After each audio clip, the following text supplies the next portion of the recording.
നമസ്കാരം. മലയാളി വാർത്തയിലേക്ക് സ്വാഗതം. CPM-ൽ ചേരിതിരിഞ്ഞടി തുടങ്ങിക്കഴിഞ്ഞു. തെരഞ്ഞെടുപ്പിൽ തോറ്റാൽ അതിന്റെ പൂർണ്ണ ഉത്തരവാദിത്തം ജയരാജന്റെ തലയിലിടാൻ കാത്തിരിക്കുകയാണ് MV ഗോവിന്ദൻ.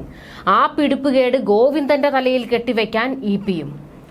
എല്ലാ കാലത്തും ജയരാജനെ സംരക്ഷിക്കുന്നത് പിണറായി വിജയനാണ്. എന്നാൽ ഇത്തവണ പിണറായിയുടെ കവചം തകർക്കാൻ പാർട്ടിയിലെ ഉന്നതരെ എല്ലാം കൂടെ കൂട്ടുകയാണ് ഗോവിന്ദൻ. പിടിമുറുക്കിയിരിക്കുകയാണ്. തെരഞ്ഞെടുപ്പിൽ LDF-ന് തിരിച്ചടിയേറ്റാൽ LDF കൺവീനർ EP ജയരാജന്റെ രാഷ്ട്രീയ നിലനിൽപ്പ് തന്നെ ചോദ്യം ചെയ്തേക്കാം. വൻ തിരിച്ചടി നേരിട്ടാൽ കൺവീനർ പദവി EP ജയരാജൻ രാജിവെക്കുമെന്നാണ് പാർട്ടിക്കുള്ളിൽ നിന്ന് വരുന്ന വിവരങ്ങൾ. നേരത്തെ പാർട്ടിക്കുള്ളിൽ തനിക്കെതിരെ നടക്കുന്ന ഗൂഢനീക്കങ്ങളിൽ പ്രതിഷേധിച്ച് EP രാജി സന്നദ്ധത അറിയിച്ചിരുന്നു. എന്നാൽ പിടിച്ചു നിർത്തിയത് പിണറായി വിജയനാണ്.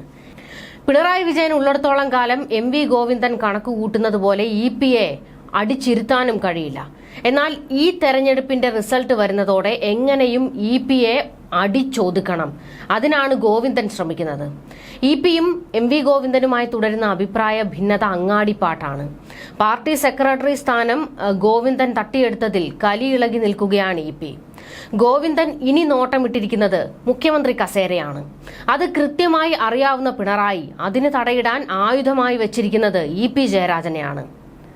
ഒരിടയ്ക്ക് പാർട്ടിയിൽ നിന്നും പൂർണ്ണമായി ഒഴിഞ്ഞു നിൽക്കുകയായിരുന്നു EP. ഗോവിന്ദൻ നടത്തിയ ജാഥയിൽ പങ്കെടുക്കാതിരുന്നത് വലിയ ചർച്ചയായി. EP പാർട്ടി വിട്ടു എന്നുവരെ ചർച്ച വന്നു. ഒടുവിൽ പിണറായി വിജയൻ EP ജയരാജനെ അനുനയിപ്പിച്ച് തിരികെ കൊണ്ടുവരികയായിരുന്നു. തെരഞ്ഞെടുപ്പിൽ പ്രതികൂലമായ വിധി എക്സിറ്റ് പോളുകൾ പ്രവചിക്കുന്നത് പാർട്ടി നേതൃത്വവും EP ജയരാജനും പുറമേക്ക് തള്ളിക്കളയുന്നുണ്ടെങ്കിലും അങ്ങനെ സംഭവിച്ചാൽ ഏറ്റവും കൂടുതൽ പ്രതികൂലമായി ബാധിക്കുക CPM-നെ തന്നെയാണ്. എന്നാൽ EP മറ്റൊരു വഴിക്കൂടെ ഗോവിന്ദന് പണി കൊടുക്കാനും നോക്കുന്നുണ്ട്.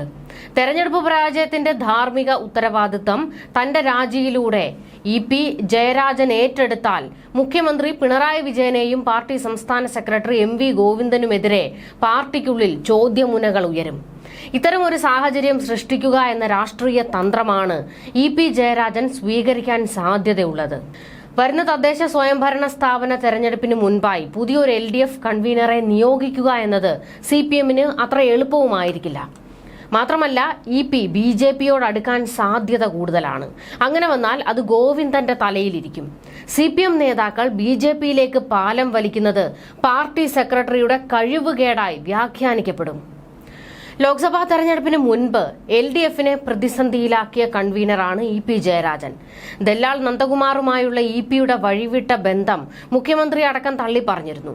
എന്നാൽ കഷ്ടിച്ച് പാർട്ടി നടപടിയിൽ നിന്നും ഒഴിവായ EP ജയരാജൻ പരിക്കേൽക്കാതെ രക്ഷപ്പെട്ടിരുന്നുവെങ്കിലും തെരഞ്ഞെടുപ്പ് കഴിഞ്ഞാൽ കേന്ദ്ര കമ്മിറ്റി യോഗത്തിൽ ഈ വിഷയം വീണ്ടും ഉയർന്നുവരാൻ സാധ്യതയുണ്ട്.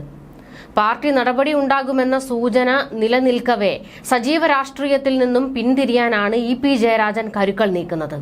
എന്നാൽ EP ജയരാജനെ പോലെ ഒരു ഉന്നത നേതാവ് മുന്നണിയിൽ നിന്നും മാറി നിൽക്കുന്നത് CPM നേതൃത്വത്തെ പ്രതിസന്ധിയിലാക്കാൻ സാധ്യതയേറെയാണ്. LDF കൺവീനർ എന്ന നിലയിൽ EP ജയരാജന്റെ പ്രവർത്തനം മുന്നണിയിലെ മറ്റ് പാർട്ടികൾ ഉന്നയിക്കുന്നുമുണ്ട്.